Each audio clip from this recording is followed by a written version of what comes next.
বিভিন্ন দাবিতে পূর্বস্থলীতে সিপিআইএম এর মহা মিছিল। বিভিন্ন দাবিকে সামনে রেখে বুধবার পূর্বস্থলী 1 ব্লকের মহা মিছিল সংগঠিত করল সিপিআইএম এর পূর্বস্থলী 1 এরিয়া কমিটি। সমুদ্রগড়ের নিমতলা ময়দান থেকে শুরু হওয়া এই মিছিল সমুদ্রগড় ও নসরতপুর গ্রাম পঞ্চায়েতের বিভিন্ন গ্রাম পরিক্রমা করে সমুদ্রগড় রেল বাজারে গিয়ে শেষ হয়। আয়োজকদের দাবি, মিছিল যত এগিয়েছে ততই সাধারণ মানুষের অংশগ্রহণ বেড়েছে।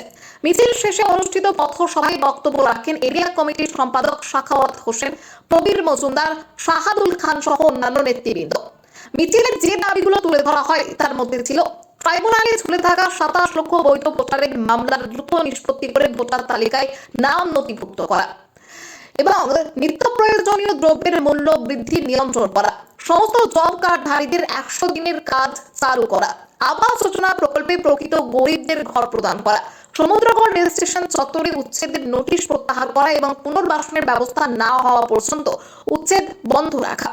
এদিনের মহা মিছিলে শরাফত শেখ, শাহাদুল খান, আলেয়া বেগম, শ্যামল চৌধুরী সহ দলের বহু নেতা কর্মী ও সমর্থক অংশগ্রহণ করেন।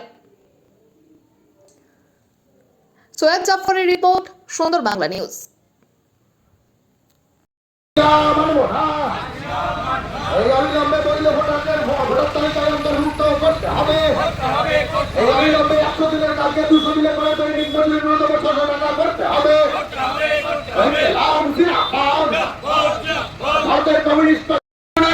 সমস্ত বৈধ ভোটারের নাম অবিলম্বে ভোটার তালিকায় যুক্ত করতে হবে।